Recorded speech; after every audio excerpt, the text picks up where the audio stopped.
بسم الله الرحمن الرحيم. السلام عليكم ورحمة الله وبركاته. So this is a lecture that we are having to make up for the lecture that we missed last week on Monday. We have finished talking about the main point in chapter 1, 2 and 3. So we talked about the most important theories in first language acquisition. Then in chapter 2 we talked about second language acquisition, and after that in chapter 3 we talked about some individual differences and learner characteristics. And today we will be talking about chapter 4. And if you go to the file that I gave you, the Word file, if you open it on chapter 4, you will find 5 main questions. So we will try to answer these 5 main questions as well throughout this lecture. So let's start with chapter 4, learner language, on page 77. So open your books on page 77, and here is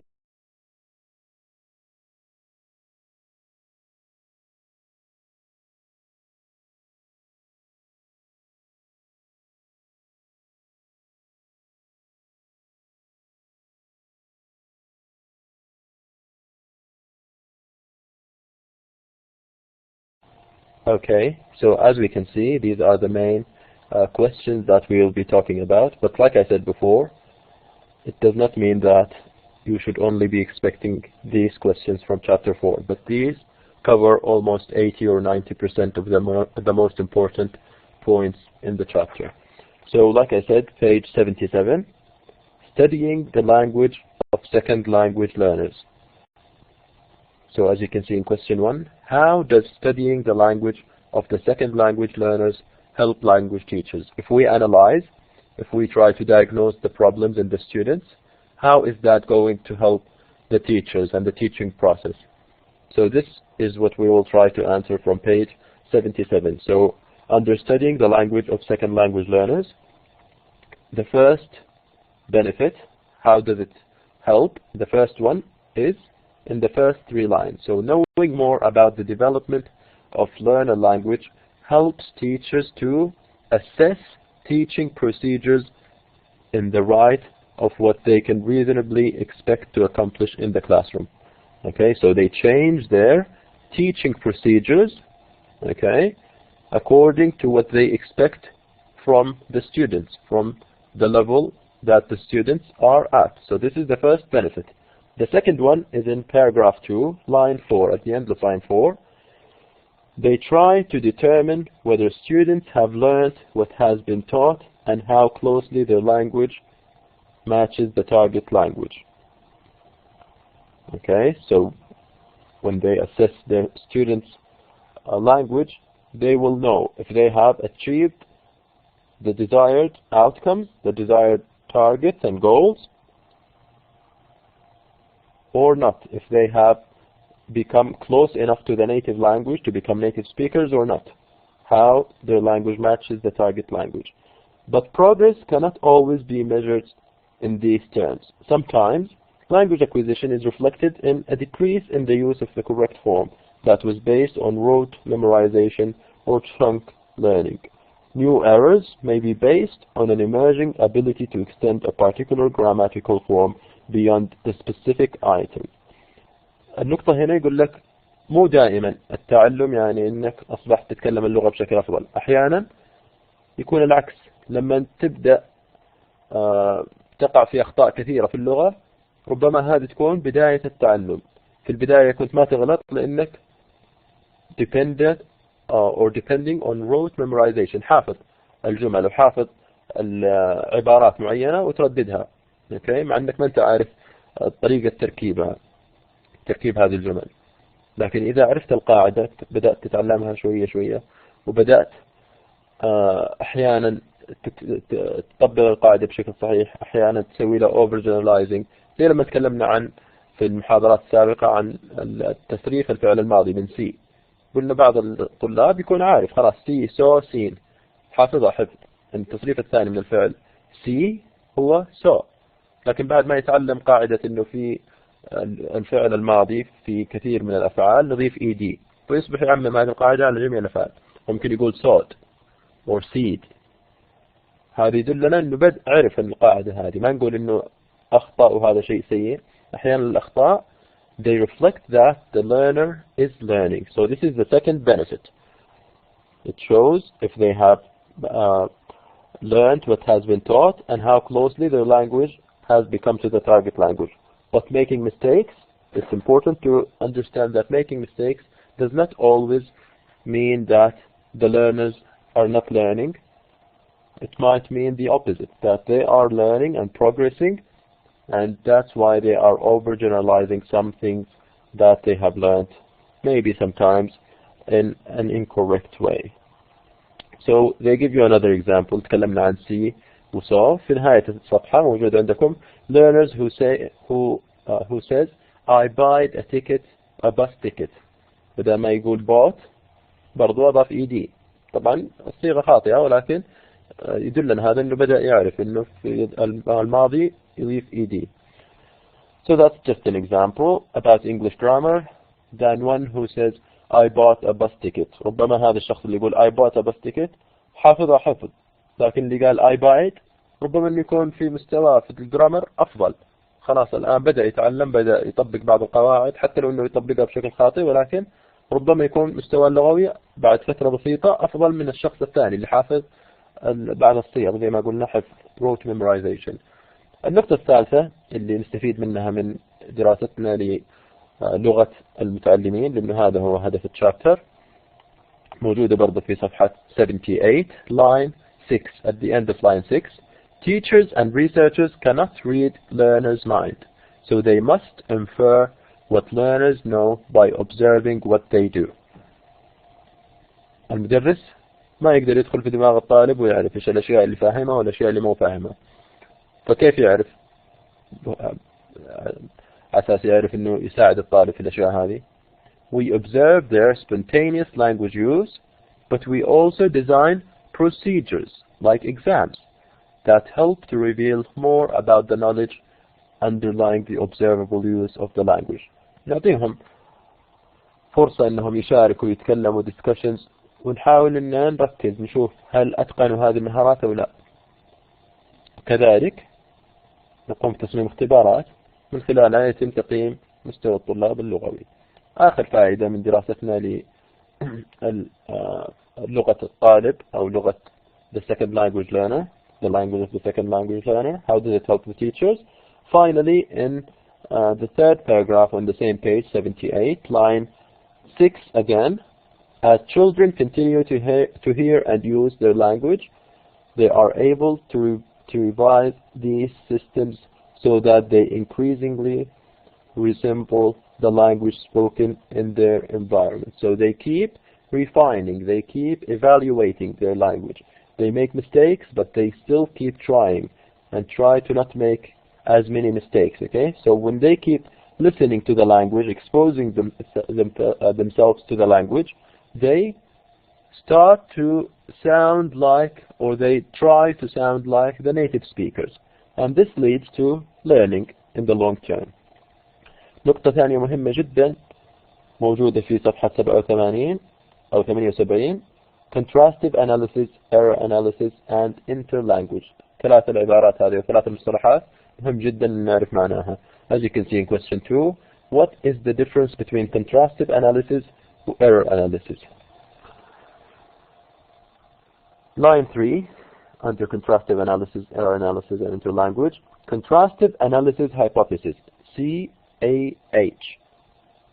Errors were often assumed to be the result of transfer from learner's first language. الكلام تكلمنا عنه in chapter 2. However, not all errors made by second language learners can be explained in terms of first language transfer. إذن المعنى من العبارة الأولى والمصطلح هو contrastive analysis هو توقع أخطاء اللي حيقع فيها المتعلم للغة بناء على لغته الأولى. زي ما قلنا إذا كان في فروقات بين اللغة الأولى والثانية نقول إنه حيكون تعلم اللغة صعب، حيكون عنده مشاكل في هذه وهذه وهذه. أوكي، يتوقع حتى قبل ما تكون وقعت الأخطاء هذول يتوقعوا بناء على الفروقات بين اللغة الأولى والثانية. So this is contrastive analysis hypothesis. Errors were often assumed to be the result of transfer from learner's first language. So they assume, they predict errors before they even take place. And we said that it's not always true. Some learners, regardless of their backgrounds, make very similar mistakes. So Asian learners, Arab learners, African learners, as they are learning, most of the time they make the same mistakes, which means it is not dependent on their first language, but they go through similar stages even though they have different first languages. So in line 4, more explanation of the point. Errors can be explained better in terms of learners developing knowledge.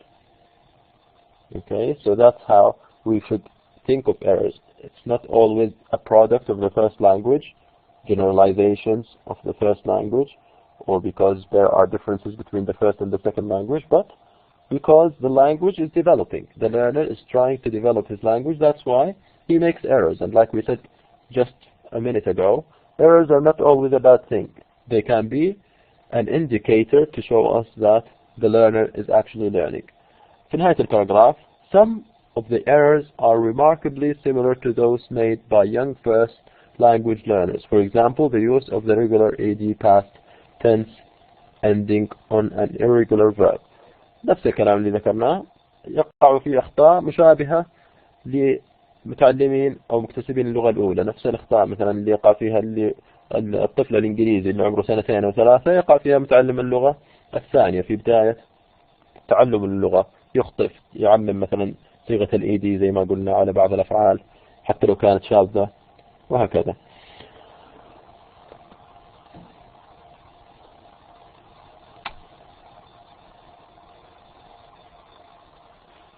بعد كذا في عندنا شرح إضافي. طبعا هذا اللي يهمنا. هذا إذا سألتني ايش تعريف الكونتراستيف أناليسيس هذا يكفينا الكلام. شرح إضافي لها في الباراجراف الثاني يقول a simplified version of CAH would predict that where differences exist errors would be bi-directional. اللي هو الكلام اللي ذكرناه في شابتر 2. إذا كان في اختلافات بين اللغتين تتوقع أنه يكون في صعوبات مثلا من متعلمين اللغة الأولى مثلا اللغتين العربية والإنجليزية. الشخص اللي يتكلم عربي حيتعلم إنجليزي حيكون عنده صعوبات في هذه المشاكل. وبنفس الطريقة الإنجليزي اللي بيتعلم اللغة العربية حتكون عنده مشاكل في نفس هذه النقاط. But it's not always the case, like we said.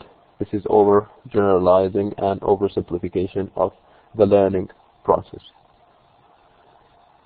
An error analysis. المصطلح الثاني المهم. في paragraph 4 on page 79 in the middle of line 4. You see, in 1970s became known as error analysis. Involved detailed description and analysis of the kinds of errors second language learners make. Now they are analyzing and explaining. So when the learner makes an error, they try to explain it and analyze it and say maybe it's related to the first language, maybe it's related to other things. But after the mistakes happen, they analyze them. شايفين الفرق بين error analysis or contrastive analysis? Contrastive analysis, they predict the errors that the learners might make as a result of transfer from the first language. أما بالنسبة للerror analysis, after the errors happen, they try to give a detailed description and analysis of these errors after the learners make them. On page 80, we see the difference more clearly in line 4. Error analysis differed from contrastive analysis in that it did not set out to predict errors. It does not predict errors. Rather, it sought to discover and describe different kinds of errors in an effort to understand how learners process second language data. خلصنا من إجابة السؤال الثاني. Now, like I said, في مصطلح ثالث مهم, interlanguage موجود عندكم في second paragraph on page 80. نبغى نعرف الشخص اللي اخترع هذا المصطلح. His name is Larry Selinker. Okay, it's important to know this name, Selinker. He gave the name interlanguage. إيش هذه العبارة إيش يعني بها؟ to learners developing second language knowledge. إذا المرحلة اللي قاعد يمر فيها المتعلم أثناء تعلم اللغة سماها interlanguage. So the learners developing second language knowledge and it's influenced by previously learned languages. الأشياء اللي تأثر عليها موجود في السطر اللي بعده. influenced by previously learned languages, so it can be related to the first language or some characteristics of the second language itself. And the third one, 2 lines down, general and occur in all or most interlanguage systems. عندنا 3 مصادر الأخطاء، ربما تكون the first language or previously learned languages. الثاني متعلق باللغة الثانية نفسها characteristics of the second language. أما الثالث general characteristics that occur in all or most interlanguage systems، بغض النظر عن اللغة الأولى زي ما قلنا. مصطلح أخير مهم عندنا في الفقرة هذه في السطر الخامس من الأخير. You see the word fossilization in the middle of the line. الخامس من الأخير in the same paragraph, page 80, second paragraph. Some features in a learner's language may stop changing. Fossilization اللي هي شيء خلاص اتجمد وصل لحالة معينة زي الأحافير مثلا. fossils الأحافير خلاص تحللت ووصلت إلى فترة شكل معين وخلاص تبقى بنفس الشكل هذا لمدة ملايين السنين وآلاف السنين زي الهياكل العظمية وكذا، فأخذوا منها نفس المصطلح هذا fossilization، التحجر هذا مثلا. Some features of the learner's language may stop changing. خلاص يوصل لمرحلة معينة وما عاد يتطور مستوى. مثلا إذا قلنا اللغة 9 مراحل أو 10 مراحل، ربما اللي يوصل في الجرامر حقه إلى مرحلة 5 بعد كذا يصعب عليه تعلم المهارات العليا. في الرايتنج يوصل المهارة 2، وفي الريدنج يوصل المهارة 7. اوكي، في حد معين يوصل له يوقف. Features of the learner's language that stop changing. This may be especially true for learners whose exposure to the language does not include instruction or feedback. ايش سبب حصول هذه المشكلة ان بعض الليرنرز يوصل لمرحلة معينة وما عاد يتطور مستواه؟ اما انه exposure to the language does not include instruction، ما يحاول انه يعلم نفسه او انه يحضر كلاسات يستفيد منها تشرح له الاشياء الغامضة او اللي وقف عندها وخلاص، او he does not receive feedback. When he makes mistake, the teacher does not correct him. So he will never change that mistake and he will always keep the same mistake again and again. The next point, analyzing learner language.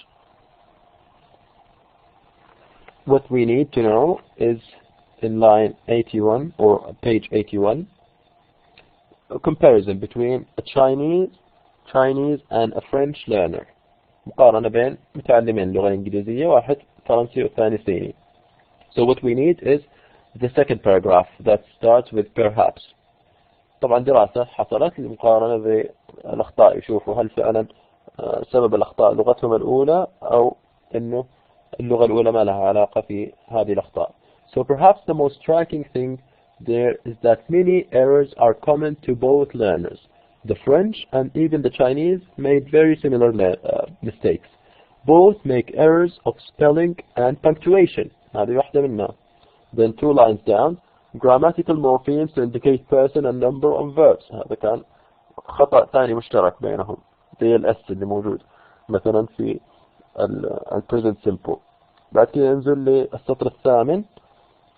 Errors reflect learners' understanding of second language system itself rather than an attempt to transfer characteristics of their first language. أخطاء متعلقة باللغة الثانية نفسها ما لها أي علاقة باللغة الأولى. And we call these developmental errors. يهمنا أنك تعرف إيش معنى developmental errors. They are errors that reflect the learner's understanding of the second language system itself rather than an attempt to transfer characteristics of the first language. So they are errors that happen to the second language learner as he is trying to learn the language, and they are not related to his first language. or first language transfer. Some of these errors, as you can see, two lines down, are errors of overgeneralization. Errors caused by trying to use a rule in a context where it does not belong. Like, for example, the S ending on the verb in they plays. شاف إنه نضيف S لما نقول he plays, she plays. حتى لما شاف they كتب they plays. Overgeneralizing. يعمم القاعدة. فيسبب هذا خطأ. قاعدة موجودة في اللغة الثانية عممها. إذا السبب ليس هو لغته الأولى إنه يتكلم فرنسي أو عربي أو صيني، لا، فهمه للقاعدة في اللغة الأولى هو اللي سبب له الخطأ اللي وقع فيه. إذا مش كل الأخطاء سببها اللغة الأولى. For example, S ending in the verb they play. Sometimes errors are better described as simplification, where elements of a sentence are left out, where all verbs have the same form regardless of person, number or tense. واحد مريح دماغه قال أساس لا لخبط مرة أحط S مرة ED ومرة ING، خلاص بستخدم a simple form of the verb. He play football, they play football, I play football. خلاص بيستخدم play دائما. He is play football حتى ما يقول he is playing football for example. Okay? هذا النوع من errors is called simplification. They do not use where the elements of sentence are left out or where all verbs have the same form. مثلا ما يضيف ال ING في المكان المناسب ويضيف ال ED في المكان المناسب وال S في المكان المناسب، لا، خلاص استخدمها كلها في الماضي أو كلها بال ING أو كلها بدون أي إضافات. هذا النوع من الأخطاء ويطلق عليه simplification. النوع الثاني اللي هو بسبب اللغة الأولى قلنا first language transfer. أما إذا كان الخطأ بسبب فهمه للغة الثانية وما له أي علاقة باللغة الأولى, we call it developmental errors. We move on to page 82, more discussion of the comparison between the Chinese and the French learner. Again, we need this paragraph at the beginning of page 82. As based on the Chinese patterns, there are called transfer or interference errors. هذا النوع الأول من الأخطاء. We call it transfer or interference error إذا كان سببه اللغة الأولى. Where is most clear, however, is that it's often difficult to determine the source of errors.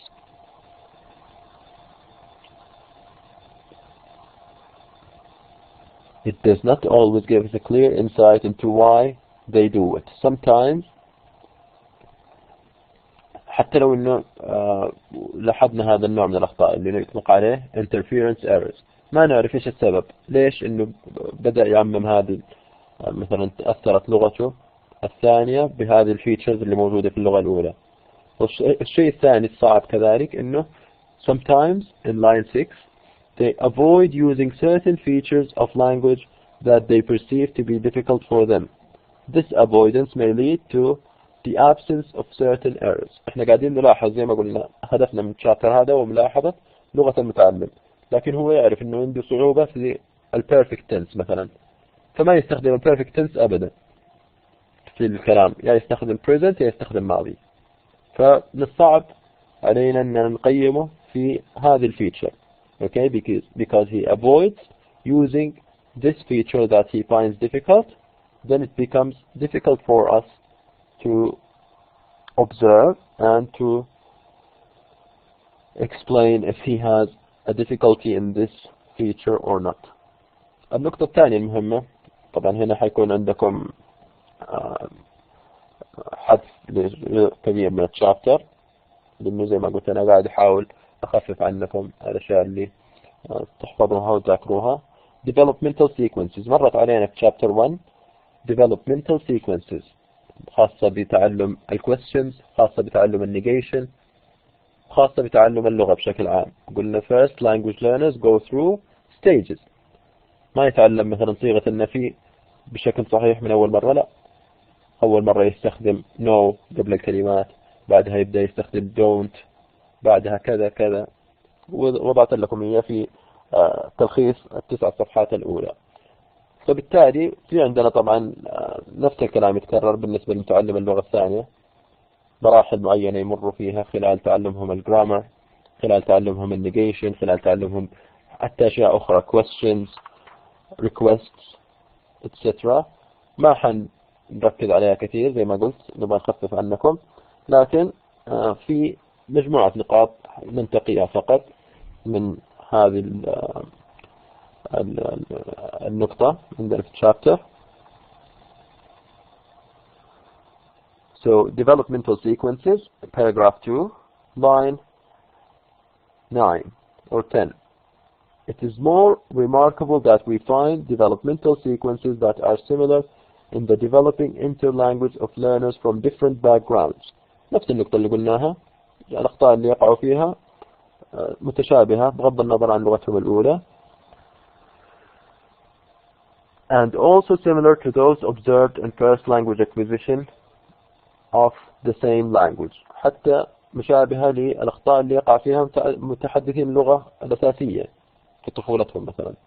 Moreover, the features of the language that are heard most frequently are not always the easiest to learn. ذكرنا إنه في عندهم sequence معين، يتعلم مثلا irregular verb، بعد كذا يتعلم regular verb، قبلها يتعلم ing، سواء علمناه ed قبل مثلا شرحنا له هي أول أو لا، ما حيتعلمها، ما حيتقنها إلا بعد ما يتقن ing مثلا، بعد ما يتقن صيغة irregular verb، وكذا اللي موجود عندكم في صفحة 3. So moreover, the features of a language that are heard most frequently are not always easiest to learn. For example, virtually every English sentence has one or more articles like a, and, the, but even advanced learners have difficulty using the articles correctly. Like I said on page خلاص بعد صفحة 82 we do not need 83.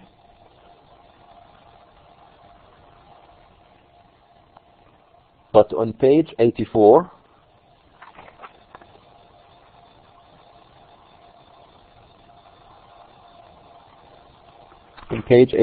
نبغى نعرف أسباب تعلم متعلمين اللغة بعض الجرامر فيتشرز قبل الأخرى.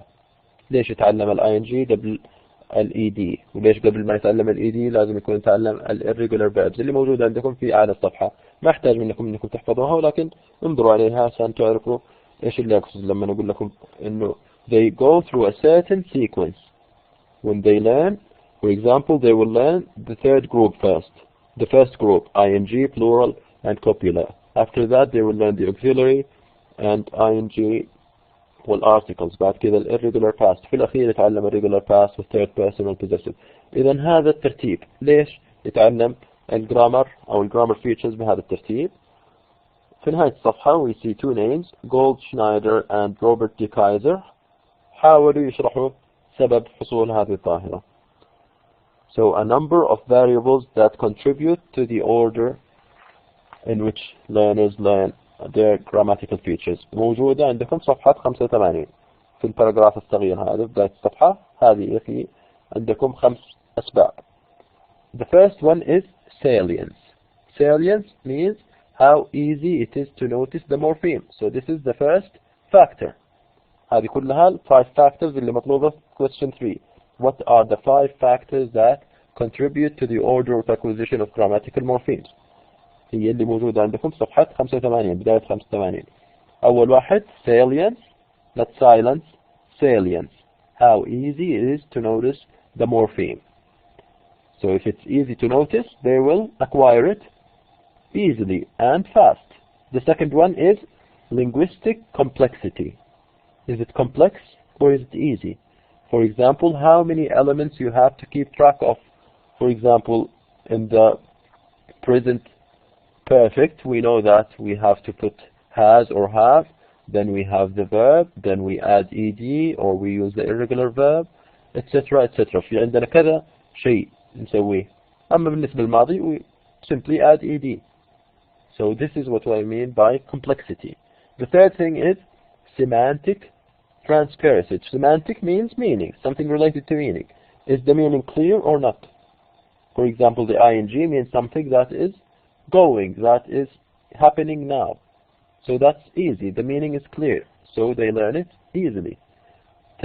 Fourth factor is similarity to a first language form. إذا في تشابه بين نفس الصيغة بين اللغة الأولى والثانية أكيد هذا الشيء حيسهل تعلم الصيغة في اللغة الثانية. And finally, frequency in the input. Frequency كم مرة يسمع هذه، كم متعرض لنفس هذه الفيتشر، يسمعها باستمرار، يسمع نفس الزمن هذا يتكرر عليه دائما فيبدأ يتعلمه.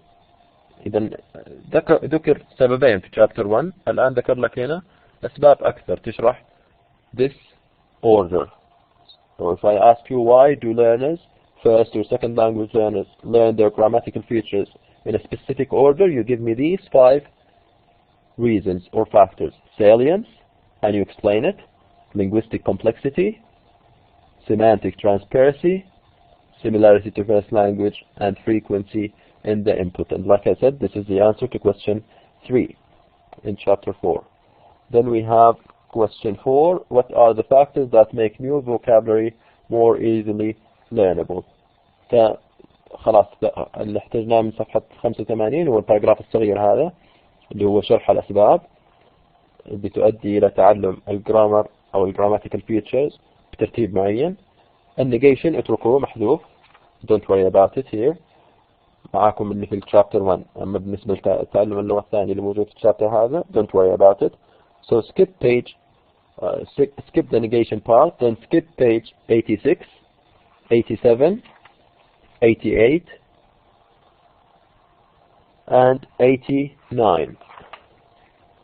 Also skip page 90 and skip page 91. And go to page 92. Let's see if we need anything from page 92.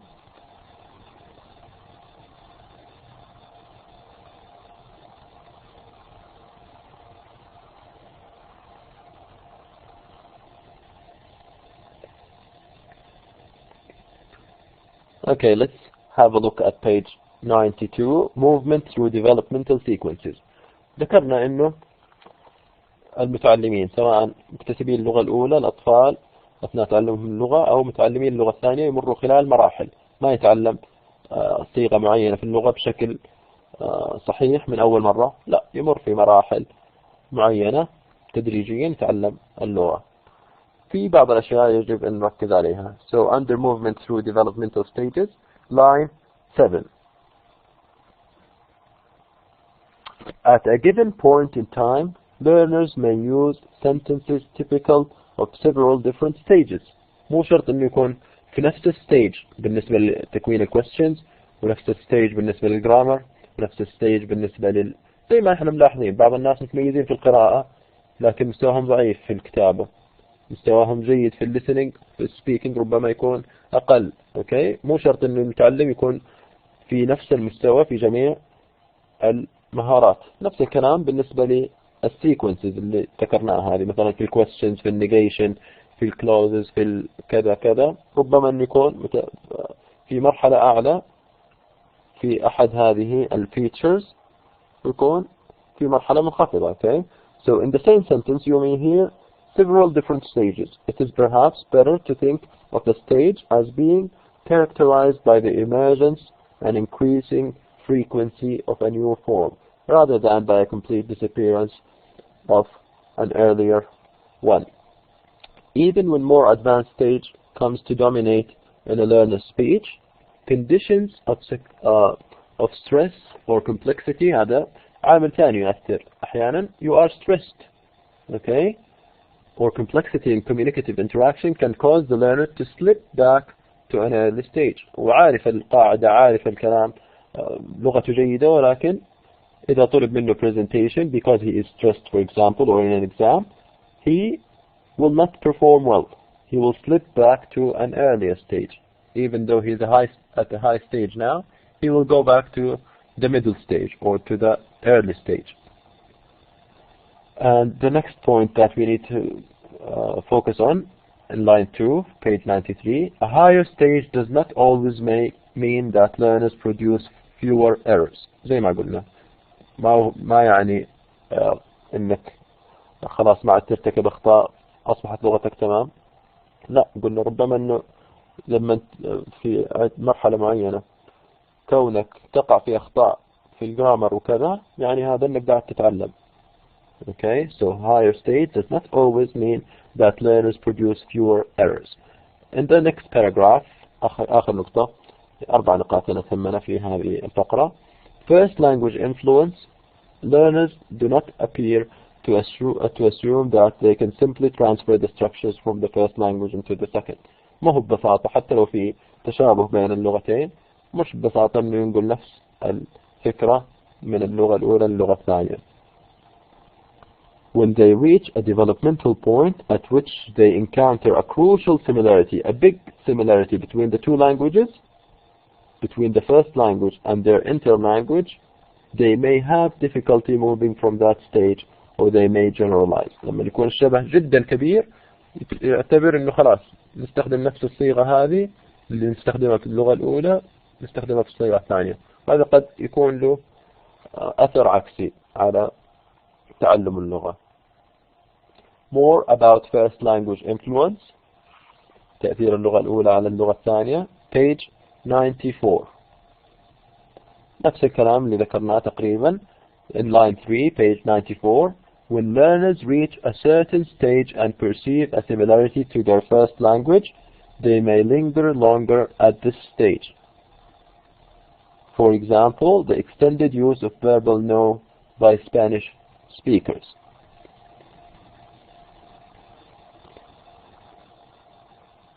ذكر لنا مثال طويل ما نبغى نذكره هنا ونطول فيه، لكن زي ما قلنا أحيانا إذا كان في شبه كبير بين اللغتين الأولى والثانية قد يكون advantage وأحيانا يكون disadvantage، لأنه خلاص يعتبر أنه استخدامه لهذه الصيغة مع أنه صحيحة ولكنها ليست الأفضل، يعتبر أنه خلاص يوصل الفكرة بالشكل الصحيح 100%، وأحيانا ما تكون هذا هو الواقع فعلا، مع أنها كلمة صحيحة لو استخدمها ترجمها فعلا من اللغة الأولى للغة الثانية، ولكن في صيغ أفضل منها لو استخدمها. زي ما قلنا ما حنركز فيها كثير النقطة هذه. Paragraph 2. The first language may influence the learner's interlanguage in other ways as well. The phenomenon of avoidance. نفس الكلام قلنا إذا عنده مشكلة في أحد features ربما أنه he will avoid using that feature because it is very different from his first language. ما عندنا مثلا perfect tense في العربي، فخلاص الأشياء اللي عندنا ماضي ومضارع تحصله دائما إذا تكلم باللغة الإنجليزية يركز على الماضي والمضارع لأنه شيء متعود عليه. And he will avoid using for example the tense that we do not have or he does not have in his first language. So this is again another effect of the first language. The third effect is in the last paragraph, page 94. Another way in which learners' first language can affect second language acquisition is in making it difficult for them to notice that something they are saying is not a feature of the language as it is used by more proficient speakers. ولها علاقة بالنقطة الأولى زي ما قلنا، ربما أن يكون الكلمة اللي استخدمها صحيحة ولكن the word choice is not the best. تعطي المعنى صحيح يفهمك النيتيف سبيكر، ولكن لو كان شخص نيتيف سبيكر يعبر عن نفس الفكرة يعبر عنها بطريقة ثانية باستخدام ألفاظ أخرى غير اللي أنت قاعد تستخدمها. بسبب طبعا أحد الأسباب اللي تؤدي هذا هو لغتك الأولى، تأثرك باللغة الأولى. Then we move on after grammar we move on to vocabulary. تعلم الفوكابلري. عندنا عدة نقاط مهمة هنا بالنسبة لتعلم الفوكابلري وبعدها الريكوست وهذه نهاية تكون الشابتر. بالنسبة للفوكابلري عندنا عدة نقاط مهمة زي ما قلنا. In paragraph 3 page 96 in English it's variously estimated to have anywhere from 100,000 to 1 million words depending in part on how words are counted. كم عدد الكلمات اللي موجودة في اللغة الإنجليزية؟ من 100,000 إلى 1,000,000 كلمة. طبعا كيف الفرق في العدد الهائل هذا؟ إذا نظرنا لكلمة teach مثلا إنها كلمة فقط وجميع مشتقاتها ما نعتبرها كلمات، فيكون العدد 100,000. لكن إذا استخدمنا teach ككلمة، teacher كلمة ثانية، teaching عديناها أنها كلمة ثالثة، taught والتصريفات كل شيء ككلمة مستقلة، يصل عدد الكلمات الإنجليزية إلى 1,000,000. ولكن in the next paragraph 4, an educated adult speaker of English is believed to know at least 20,000 words. ما حيكون فعلا يعرف كل شخص حتى النيتيف سبيكر 1,000,000 كلمة أو 100,000 كلمة، لا، إلى حدود 20,000 كلمة عادة بيكون عارفها النيتيف سبيكر. Fortunately, most everyday conversation requires a far smaller number, something more like 2,000 words. اللي يحتاجوها في ال everyday speech 2,000 كلمة فقط، ليست 20,000 كلمة ولا 1,000,000 ولا 100,000. On page 97، طبعا هذه معلومات مهمة انك تعرف عدد الكلمات هذه. page 97 paragraph 2. Children learn thousands of words in first language without little observable effort. لاحظنا انهم يكتسبوا لغتهم الأولى بدون ما يقعد يحدد، مثلا يسوي له لست كلمات وكل يوم بحفظ 5 كلمات أو 10 كلمات أتطور لغتي. لا. Without observable effort. The task of learning a large vocabulary is quite different from second language learners. But second language learners have to make effort. For one thing, they are likely to be exposed to far smaller sample of the language to be learned. تعرضهم للغة يكون أقل، يتعرضوا لكلمات أقل ووقت أقل للغة اللي قاعدين يتعلموها، مقارنة بالأطفال اللي قلنا يسمع للغة من الأب والأم والإخوان والجيران والأهل لمدة آلاف الساعات في السنة الأولى والثانية والثالثة والرابعة، وبعدين يدخل المدرسة. Okay? But a second language learner, sometimes he only goes to school and he learns English for 45 minutes, 3 days a week. So it's different. That's one thing that affects the vocabulary learning. نقطة ثانية، نهاية نفس الباراجراف، السطر السادس من الأخير. Although the 2,000 or 3,000 most frequent words in English make up as much as 80 or 90% of most non-technical text، إذا 80 أو 90% من الكلمات اللي تقرأها أو تسمعها هي من 2,000 و 3,000 كلمة المشهورة، ولكن less frequent words are crucial to the meaning of many things we hear and read.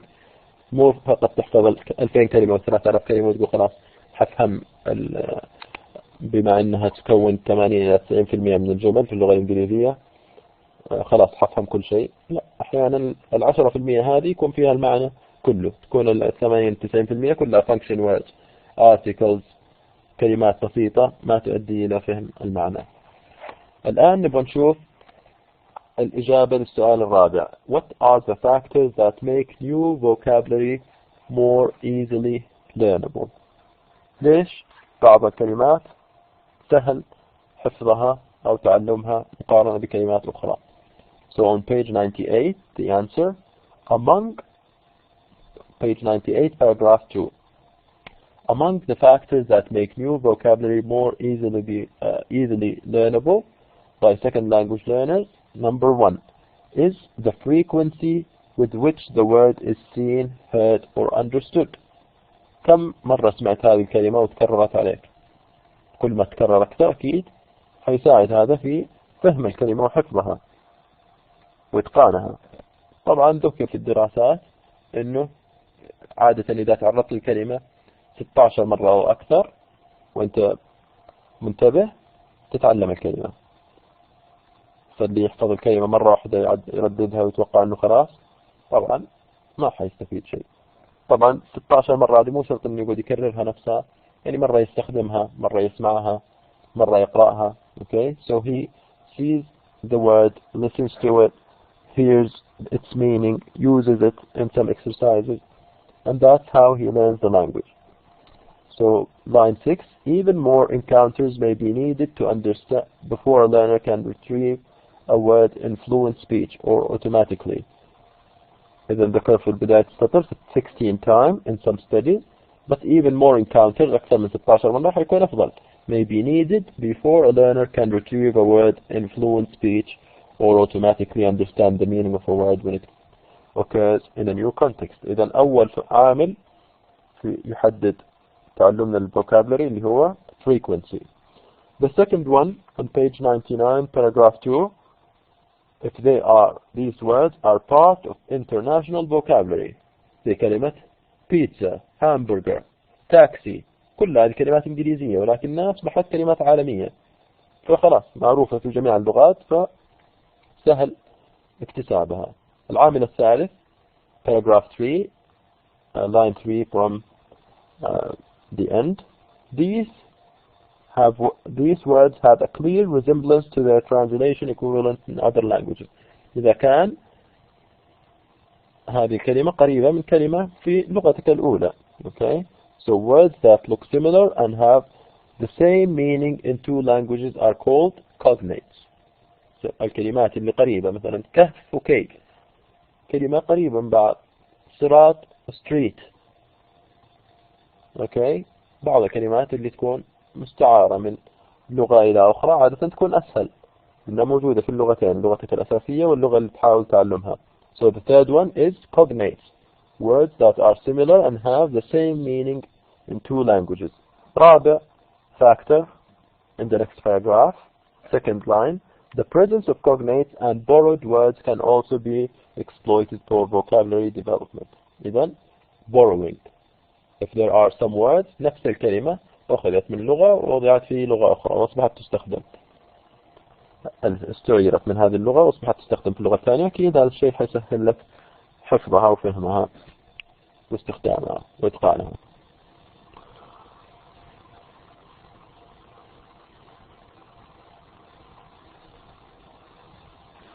إذن هذه إجابة السؤال الرابع من chapter 4 وجدناها في صفحة 98 and 99. بعد كذا بالإضافة إلى هذا نحتاج معلومة بسيطة كمان عن الفوكابلري. On page 100 paragraph 2 line 3, Stephen Krashen has asserted that the best source of vocabulary growth is reading for pleasure. ذكر أنه أفضل طريقة اكتساب الكلمات أو عدد كبير من الكلمات is reading for pleasure, not because it's in your curriculum you need to study it, but because you enjoy it. ولكن دراسات أخرى كان لهم رأي آخر. So if you go down to line 9, it is difficult to infer the meaning and learn new words from reading unless one already knows 95% or more of the words in a text. صعب إني أقول لك روح اقرأ وأنت ما أنت عارف نص الكلمات اللي موجودة ما حتستفيد شيء. حتستفيد فقط وتقدر إنك تسوي guessing للمينينج الكلمات الجديدة إذا كنت فاهم من 90 إلى 95% من بقية الكلمات اللي حولها. Then you can actually use this thing that Krashen said, reading for pleasure, and it will help build your vocabulary if you know 90% of the other words in context. That's according to another study by Lofer. And also Gardner, 2004, as you can see in the middle, has shown how rare certain types of words are in narratives. Thus, students who read mainly fiction may have little chance of learning words that are essential for their academic pursuit. شخص قاعد يقرأ في الخيال وفي الأدب ما حيستفيد كثير من الكلمات هذه اللي تعلمها في دراسته مثلا أو في عمله مجال عمله. إذا حتى نوعية الكلمات اللي تعرض لها ربما أنها ما تكون فعلا مفيدة لك، على عكس ما ذكره كراشن، على عكس ما يذكره كثير من الناس اللي يقول لك the best way to read to learn vocabulary is reading. This is true, but only if you know at least 95% of the other words in the text. The last point here, vocabulary can be learned without explicit instruction. Vocabulary development, هذه كلها في نهاية الباراجراف نفسه. Vocabulary development is more successful when learners are fully engaged in activities.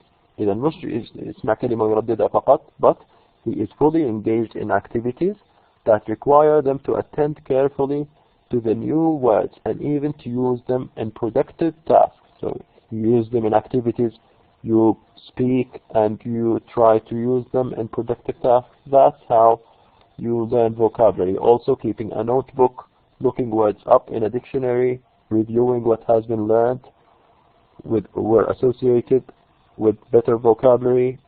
All of these are linked with vocabulary development. كل هذه مهارات تساعد على تطوير اللغة أو الحصيلة من الكلمات في اللغة بتحاول تدرسها وتتعلمها.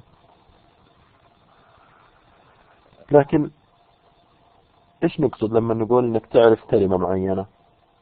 Let's look at these questions at the end of paragraph 3 before pragmatics. What does it mean to know a word? Grasp the general meaning in a familiar context, provide definition or translation, identify its component parts or etymology, history, or use a word in a complete sentence or create a new sentence, use it in a metaphor, metaphorically, understand the joke that uses homonyms, so words that sound alike but mean different things, or second language learners whose goal is to use the language for academic purposes must learn all these things. إذا فعلا تقدر تقول إنك تعرف هذه الكلمة إذا كان الإجابة لكل هذه الأسئلة yes. So you understand the meaning, you can use the word, you can understand it if someone is joking, you understand its history, you know a lot about it, not just its meaning. Okay, so that's what we mean by vocabulary. نقطة مهمة عندنا الpragmatics. Pragmatics. تعريف pragmatics. What do we mean by pragmatics? Again, is very important on page 100.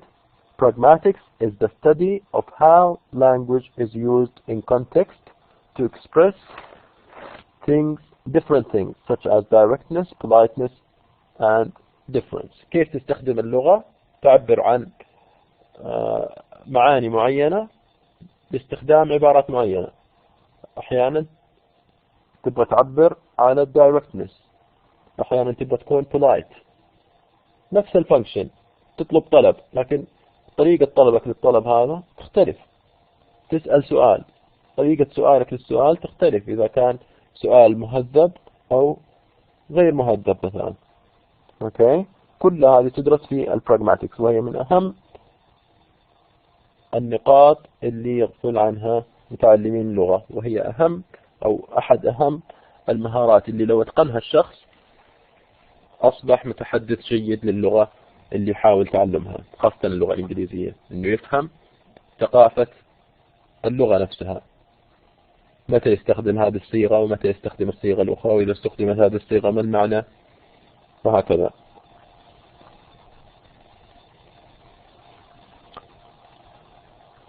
So even if learners acquire vocabulary of 5,000 words، احنا قلنا اللي يحتاجها 3000، لكن حتى لو تعلم 5,000 words and a good knowledge of syntax and morphology of target language, they can still encounter difficulty in using the language.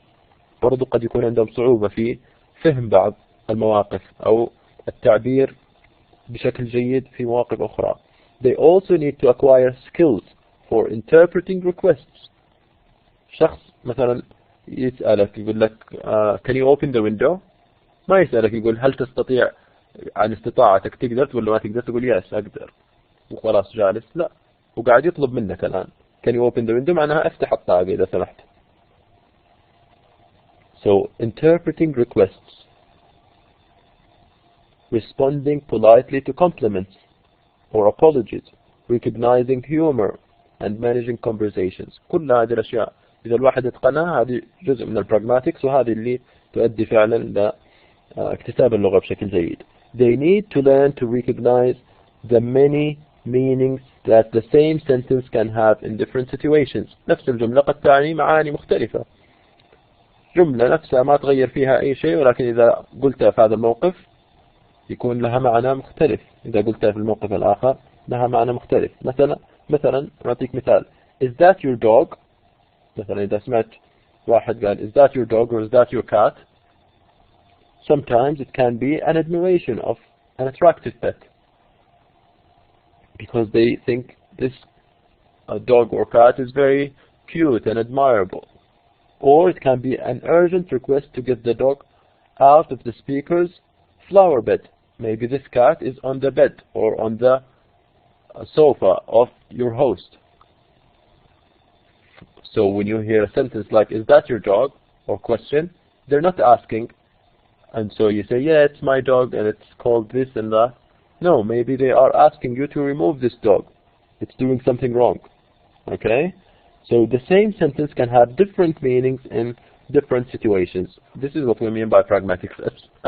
An easy definition of pragmatics is to know what to say, to whom, when and how. تعرف ايش تقول ومتى وكيف ولمن. هذه هي البراغماتكس.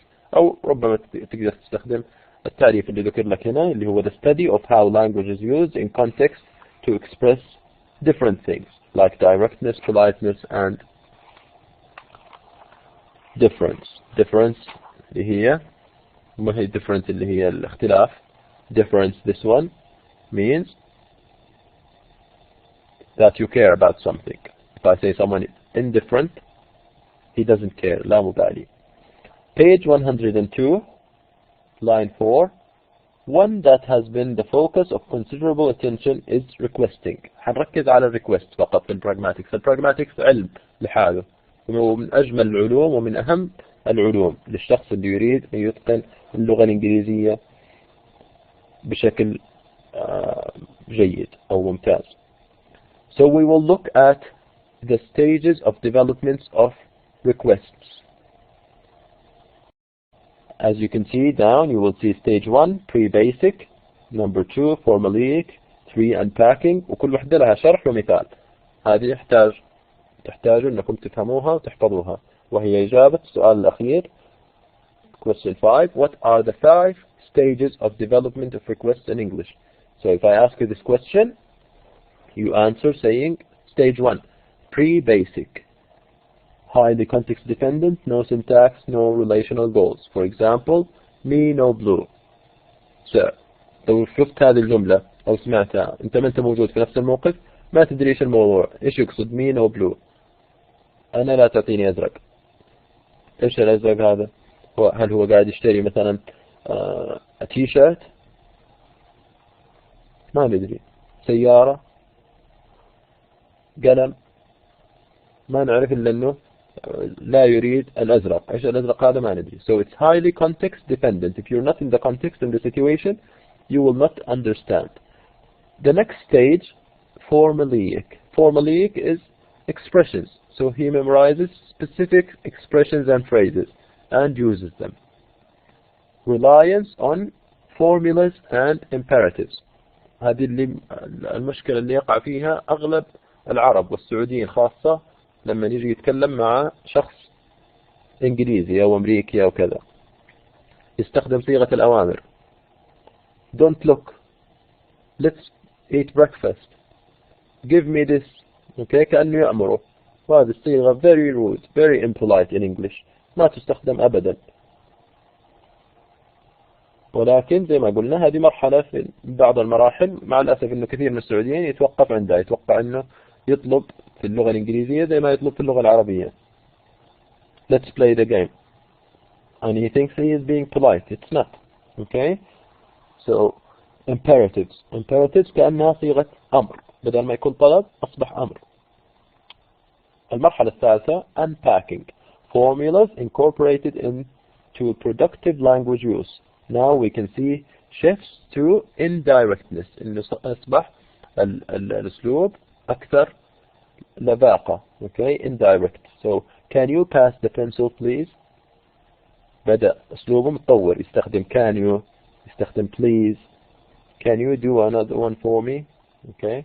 وبرضو لسه ما وصلنا للمرحلة the best way to request in English. Number 4, pragmatic expansion. So they are expanding the use. They use different words instead of using let's play, don't look, or just saying can you give me this please. Now they give you explanation. Increased use of mitigation. Mitigation again is indirectness. You try to use different words, many words, instead of using the command or the imperative.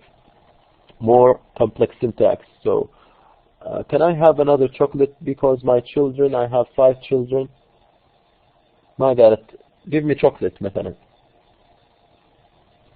قالت هل ممكن ياخذ قطعة أخرى لأنه مثلا عندي 5 أطفال في البيت كذا.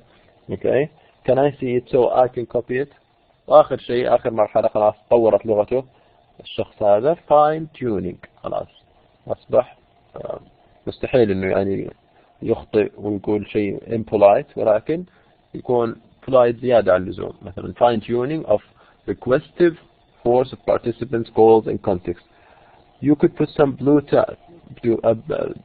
You could put some blue tack down there. اقتراح كأنه يقترح فقط وقاعد يطلب الشخص ولكن بصيغة اقتراح. Is there any more wise?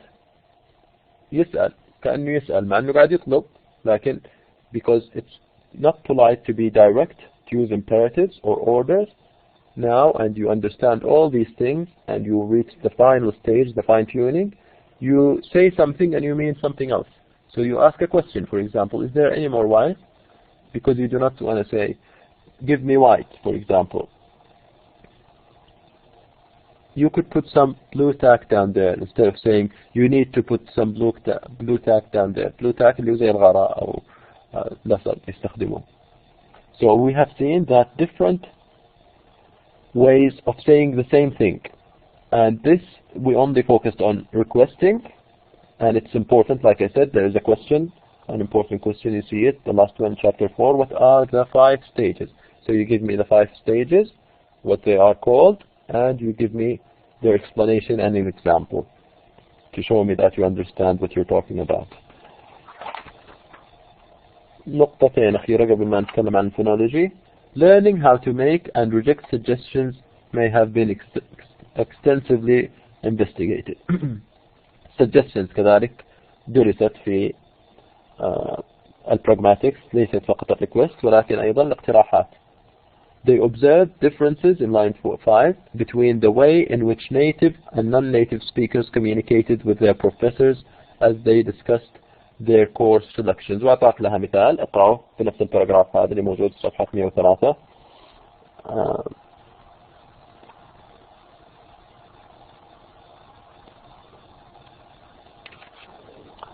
في next paragraph, line 5. In communicative content-based and task-based approaches, أساس كذا نقول لك هذه أفضل طرق التدريس بدل ما يكون grammar translation أو audiolingual communication, content-based, group work inside the classroom, لأنه يعلم الطلاب كيف يستخدموا اللغة in a good way, in a polite way. So in communicative, content-based and task-based approaches to second language instruction, there are more opportunities not only for greater variety of input, but also for learners to engage in different roles and participant organization structures, for example in pair and group work. This enables learners to produce and respond to a wider range of communicative functions. So pragmatic features, page 104, can be successfully learned in classroom settings, and that explicit rather than implicit instruction is most effective. So I can teach you and tell you, do not use direct language, do not use imperatives, try to use mitigation, try to use indirect ways when you want to say something. So we can teach pragmatics inside the classroom. The last point in chapter 4 is phonology. تكلمنا عن اكتساب grammatical features، تكلمنا ما ذكرنا بقية الأشياء قلنا محذوفة عندكم، بعدها تكلمنا عن الفوكابلري، بعد كده البراغماتكس، أخيرا الفونولوجي يتعلق بالنطق pronunciation. Line 4. Pronunciation was a central component in language teaching during the audiolingual era. هنتكلم عن audiolingual approach في الشابتر الأخير.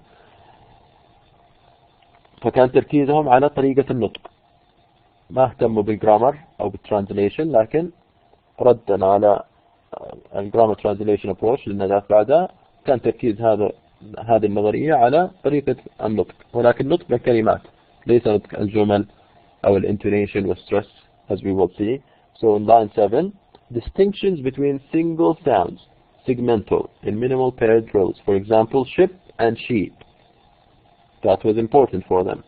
When audiolingualism and behaviorism fell into disfavor, people do not like these ways of teaching anymore, and were replaced by other views of learning. The teaching of pronunciation was minimized, if not totally discarded. Not many people focused on the pronunciation in that way anymore. Evidence for the critical period hypothesis suggested that native-like pronunciation was unrealistic goal. أصبح الناس يعرفون أنه مستحيل يتقن المتعلم اللغة كالمتحدثين الأصليين بسبب critical period hypothesis والage, etc., etc. So they did not focus on that. Therefore, that instructional time would be better spent on teaching features that learners might learn more easily, more specifically grammar. But when the communicative language teaching was first introduced, كل هذا في الباراجراف الأول terminology, in the 70s, little attention was given to the teaching of pronunciation. When it was included, the emphasis was on rhythm, stress, and intonation. So not on the pronunciation of words or letters, but of sentences, questions. Suprasegmental areas are considered more likely to affect communication. طريقة النطق، الجملة، التون، الانتونيشن، هذه أصبح التركيز عليها وليس فقط نطق الكلمات، التفريق بين ship و sheep. In paragraph 2, line 2, there is theoretical and empirical work to help us understand the process involved in phonological development. Contrastive analysis has helped to explain some aspects of first language influence on second language learners' phonological development. زي ما ذكرنا CBH هذه أو عفوا Contrastive Analysis Hypothesis CAH ذكرت لنا إنه إذا كانت الأصوات مثلا لو استفدنا من النظرية طبقناها على تعلم الأصوات، فالأصوات اللي موجودة مثلا عندنا نفس الأصوات أو الحروف في لغتنا الأولى ما حيكون صعب علينا أن ننطقها ونتعلمها في اللغة الثانية، بعكس مثلا الآسيويين مثلا الفلبينيين نلاحظ أنه ما يقدر ينطق بعض الأصوات لما يتكلم إنجليزي. Okay? مثلا Japanese and Korean, you can see as an example in this paragraph, they cannot differentiate. They have problems between the sounds L and R. They cannot pronounce the R. Spanish speakers will often say, I speak Spanish, like Egyptian people. زي المصريين مثلا عندهم مشكلة برضو في النطق. I speak Spanish. Because Spanish words do not have consonant clusters. فإذا كانت الأصوات مشابهة للأصوات اللي موجودة في لغتك الأولى هذا حيسهل عليك تعلم اللغة. لذلك العرب محظوظين إن جميع أصوات اللغة الإنجليزية موجودة عندنا في اللغة العربية ما عدا حرفين مثلا ال P وال V، لكن مع التركيز يستطيع الشخص أن ينطقها. Learners may substitute similar sounds from their first language. تا والدا or سا والزا نفس الكلام باللغة العربية زي ما قلنا. اللي ما يعرف كثير من الناس بدل ما يقول people you will hear people، يستخدم نفس الحرف اللي موجود وقريب منه في اللغة العربية. هذا قد يسبب مشاكل طبعا في تعلم اللغة. أو الباء بالF very much instead of saying very much, for example. Okay, so that's the second problem talked about here. Then in paragraph 3, it is widely believed that the degree of difference between the learner's native language and the target language can lead to greater difficulty. نفس النقطة. The evidence supporting the hypothesis come partly from observation. Like we said, when we see people and compare between the way they pronounce and the things they have in their first language, we know that sometimes the source is the first language. They do not have these sounds in their first language. That's why they have a difficulty with pronouncing them in the second language.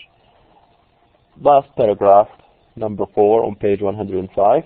There has been little research to document the developmental sequences of individual sounds. Other factors such as the amount and type ما يهمنا developmental sequences، يهمنا نعرف إيش الأشياء اللي تأثر عليها. زي ما ذكرنا بالنسبة للجرامر كان عندنا 5 factors، هنا عندنا بعض الفاكتورز. In line 4 the learner's first language، ذكرنا أن اللغة الأولى الأصوات اللي موجودة في اللغة الأولى تؤثر على اللغة الثانية. Other factors such as the amount and type of exposure to the target language and the degree of use of the first language have been identified as influential contributors to pronunciation. Okay. قديش يعرض نفسه للغة الإنجليزية ويحاول إنه يحاكي طريقة المتحدثين بها.